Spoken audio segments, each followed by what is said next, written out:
Olu sasazo lwendaba lusiza ngqo kwikomkhulu le-SABC e-Auckland Park eRhawutini nazeziphambili ngokuhlwanje. Amanzi lawa siwaphuzayo ngithi akekho sikunu amanzi. Mani wabona mina ngiwabona ukuthi angasikunanga kakuhle amanzi. Kufunyaniswe intsholongwane E. coli nobunye ubumdaka kuvavanyo lwamanzi kwimizi ethile eBurgersdal kumasipala iRand West eGauteng. Bengamadoda nje kubalulekile into yokuba baziphathe kakuhle ekuhlaleni, baziphathe kakuhle esikolweni, bazazi baqhaweze esikolweni bangabantwana besikolo bangamadoda kondoda esikolweni. Azibhiyozi zonke iintsapho eMpuma Koloni njengokuba kuqosheliswa ixesha lolwaluko emva kokusweleka kwabakhwetha abali-10.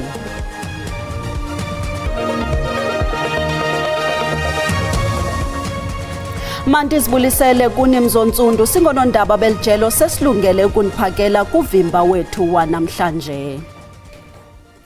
Kukho izimvo ezibethanayo malunga nezinga lokucoceka kwamanzi eBurgersdal kwintshona yeRhawuti. Uvavanyo lwamanzi olwenziwe kwizindlu ezithile phakathi kwenyanga kaMeyi noJuni kulo nyaka lufumanise ungcoliseko lwentsholongwane E. coli kunye nobunye ubumdaka. Nangona kunjalo umasipala waseWest Rand uthi la manzi akhuselekile ukuba angaselwa.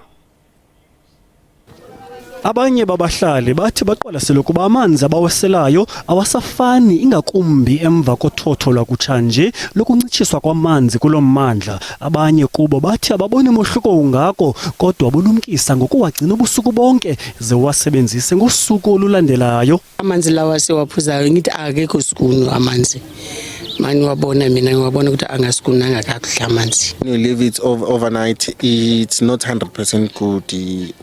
Because when you watch it properly, it seems like there is some small bubbles. Umbutho ongajonganga kufumana nzuzo iWater Can uthi iziphumo zovavanyo lwamanzi zithunyelwe kumasipala iRand West kwaye bakhuthaza ukuba lo masipala ukhuphe umyalelo wokuba abiliswe amanzi phambi kokuba asetyenziswe. The issue about E. coli is that kind of a bacteria must have come through into the water somehow. Either that at the water treatment they're not cleaning it properly, or there could be leakage of sewage into pipes somewhere along the line. Whatever the case may be, it's the municipality's responsibility to investigate. Umasipala iRand West uyawakhaba amabango athi amanzi alo masipala awakho kumgangatho ufanelekileyo. The area that we are studying at is an inlet valve from rainwater. And the distance between the inlet valve directly from rainwater to our high pressure tower, it's about 200 meters approximation. And key among other things is that I don't see any way of contamination that can happen between the 2 points. Lo Kasithole nongumhlali waseBurgersdal uye wasela iglasi yamanzi ngelithi ubonakalisa ukuba akhuselekile. Unobhala jikelele we-ANC uFikile Mbalula uthi ukuvunywa kweMorocco inkokheli ye-MKP uJacob Zuma akothusi. Uthethe esithi i-ANC ayizukutshintsha inkxaso yayo kubantu bentshona yeSahara okukuza emva kokuthi ndi kumakhasi onxibelelwano kobesakuba ngumongameli weli ANC noinkokheli yomkhonto wesizwe ngoku uJacob Zuma ebonwa kutyelelo lwaseMorocco ephethe iflegi yoMzantsi Afrika emva kwakhe. Umbutho wenkululeko yoMzantsi Afrika ANC minyaka le ubusoloko uthe gqolo ungagungqi kwinkxaso yawo kubantu basentshona yeSahara. Njengoko iMorocco isathatha intshona yeSahara njengenxalenye yommandla wayo nangona igxekwa kabukhali kumazwe aliqela aseAfrika kunye nemanyano yeAfrika ngo-2007 kwinkomfa yonyulo lwe-ANC ePolokwane nalapho uJacob Zuma wavela njengophumeleleyo ukukhokhela umbutho. Umgaqo-nkqubo wezangaphandle wamkela ukuxhasa umzabalazo wentshona yeSahara. Kuphinde kwenzeka okufanayo xa wayevotela isithandwa sesibini eBloemfontein ngo-2012. Reaffirm support for the people of Western Sahara in their struggle for self-determination. Kuyo yonke iminyaka iANC ibingagungqi kwinkxaso yawo kwintshona yeSahara kwaye oku kucace nangakumbi ngexesha lokubhiyozela kwayo nge-8 kaJanuwari. Kwaye uZuma njengentloko yombutho emva koko wasiphinda isigqibo. Call on the international community to support Morocco's autonomy plan as the possible effective way to ensure peace, stability, and prosperity for the people of Western Sahara. ANC imgxeka bukhali uZuma ngolala ngangubenye neMorocco enyevulela umzabalazo wabantu basentshona yeSahara. ANC iqhube yathi ayothuswanga isenzo sikaZuma kwaye isithatha njengesenzo sobumbaxa. The recognition of Morocco by Jacob Zuma is not a surprise. Jacob Zuma represents everything that is wrong. That is pursued by sellouts, and that's what it is. Umhlalutyi wezopolitiko uGqirha Levindo uthi akothusi oku. Iphulo ekudala lilindiwe lokwakhiwa kwesibhedlele iGreenville eMbizana belingekaqalwa neseko phambi kokuba limiswe. Abahlali bachasene nokwabelana namathuba emisebenzi anxulumene nokwakhiwa kwesibhedlele. Uluntu luthi lufuna umyinge ka-80% wabasebenzi abangaqeqeshwanga abaphuma kwiwadi yabo. Lo gama abanye abahlali kwezinye iwadi abavumelani nezi zinyanzeliso. Iminyaka emininzi uluntu olufumana iinkonzo zonyango kwesibhedlele belukhalazela imeko yaso embi. Bade baqhankqalaza izihlandlo eziliqela benyanzelisa ukuhlaziywa kwaso. Kodwa ngoku emva kokumanyelwa kwesimbonono sabo balwabodwa. Abahlali bapha eGreen bathi bafuna u-80% of unskilled labor to come from them, 70% of skilled labor to come from them, 60% of the composition ye-PSC to come from them, and also bafuna or badimanda u-chairperson no-secretary, and lastly babe sebefuna u-CLO. And le nto bayithethayo, not only is it absurd, it is not lawful because that's not what the MEC pronounced meeting yange-6. Isebe lezempilo lasa inkampani ezokwakha isibhedlele ngomhla wesithandathu kuMeyi. Uluntu lwaluxhelelwe xhukwana lusazi ukuba kuzovuleka amathuba engqesho. Kodwa esi senzo sabahlali baseGreenville asibaphathanga kakuhle.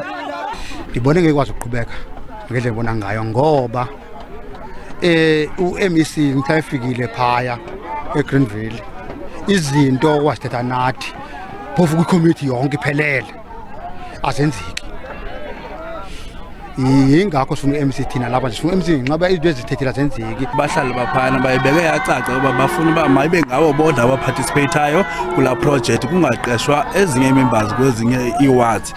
Ngoku thina sime apha kule ndawo iwards zininzi ezina zithi nazo they want to be part of la project leyana nazo ziyayidinga ingqesho ngamanye amathuba omsebenzi lanaza nale project. Iinkokheli zaseGreenville zalila ukuhlomla ukanti isebe lempilo liwubethelela umsebenzi walo wokuqinisekisa ukuba amaphulo walo ophuhliso enziwa ngendlela ebandakanya umntu wonke nangokungenamkhethe.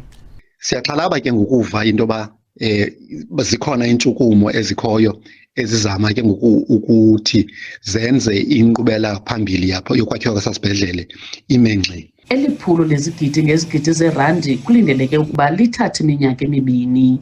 Kwiindaba ze-SABC ndingufundiswa Mhlekude eMbizana.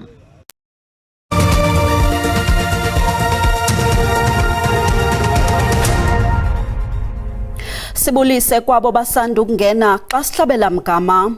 Isebe lobugcisa nenkcubeko lifungile ukuba umzi onembali iMandela House Museum eOrlando West eSoweto awuzukubhangiswa. Umzi oqulethe imbali weqhawe uMandela iMandela House Museum eSoweto useyenye yezona ndawo zincamisa umxhelo kubakhenkethi abagweli. Kulapha kweli khaya iqala elabeka inqawe lalihlala nosapho lwalo ukusukela ngonyaka ka-1946 ukuya ngoka-1962.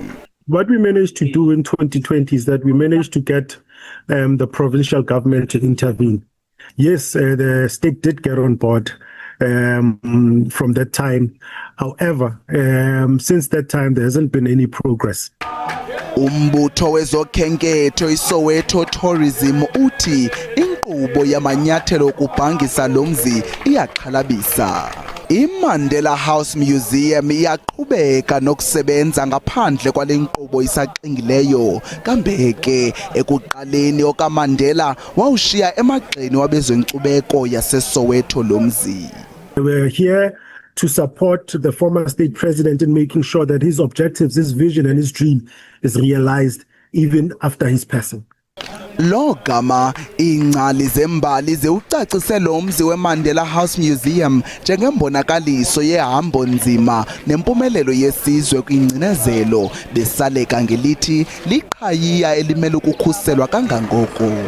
Many people will tell you, so many friends that we know from abroad or anything, when they come in here, they want to go there.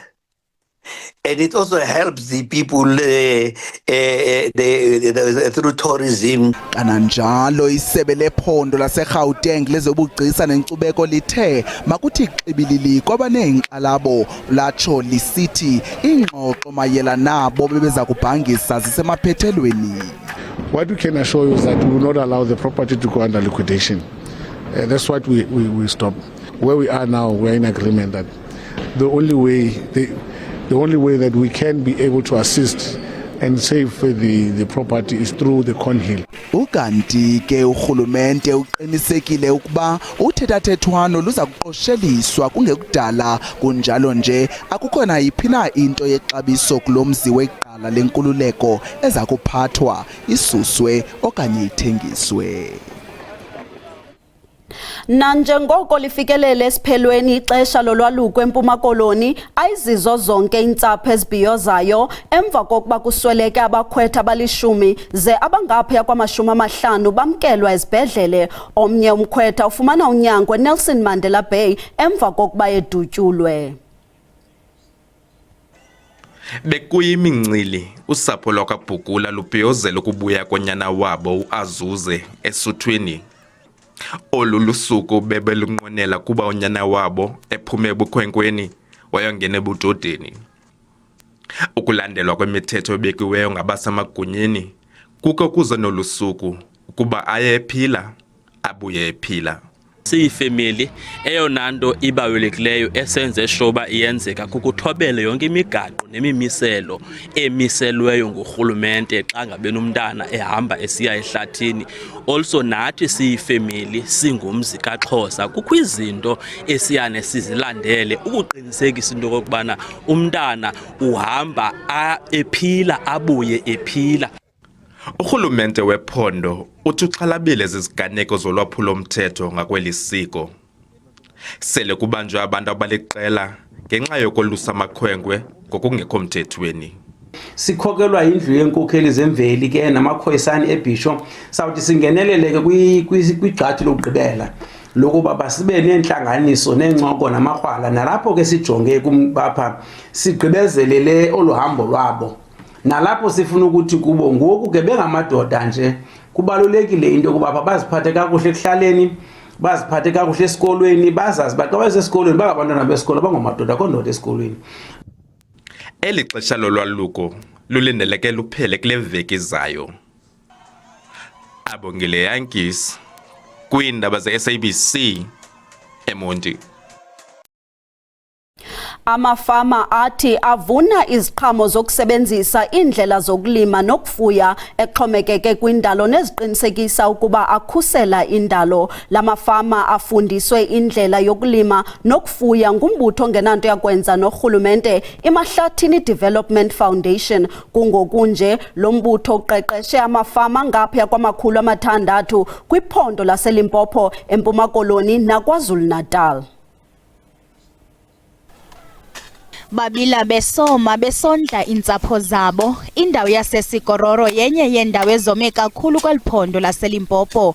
Le ngingqi ifumana amaqondo obushushu aqatseleyo kwaye inqongophele nemvula. Izinga lentswela-ngqesho liphezulu kwaye kuquba intlupheko.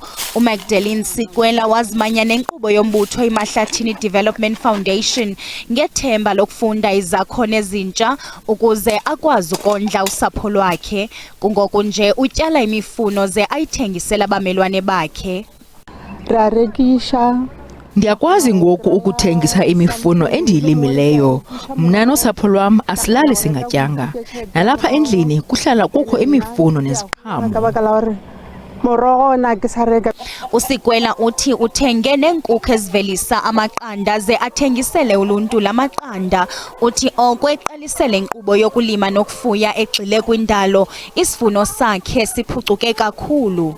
Omnye umhlali waseSikororo uNora Malepe usebenzisa isitiya sakhe esisemva kwendlu ukulima. Wakhe nedama elimnceda ukuba angadinga amanzi. Eli dama ligcina amanzi awafumene xa kusina imvula. Uthi la manzi amnceda kakhulu ukunkcenkceshela izityalo. Ukanti eli dama ligqunywe ngamazinki ukunciphisa amathuba ukuba atshe la manzi kweli dama xa kukho ingqatsini yelanga. Ndityala izinto ezahlukeneyo. Ndityala imbotyi, ispinatshi neziqhamo. Ndithengisela abantu balapha elalini. Angaphaya kwama400 amafama aseSikororo aqeqeshwe ngulo mbutho, ngelixa ingamafama angaphaya kwama200 aqeqeshwe eMatatiyela eMpuma Koloni naseBergville KwaZulu-Natal. Lo mbutho uthi uzimisele ukunceda uluntu olusezilalini ukuba lube nendlela zokuziphilisa ingakumbi kolu guquguquko lwemozulu. We trained so far 450 farmers in Skororo only, Skororo, KZN and Eastern Cape. Maybe it might be plus 600 farmers, and then what we've seen is that people started their own businesses. Kulindeleke ukuba le nkqubo iyiswe nakwamanye amaphondo kungekudala.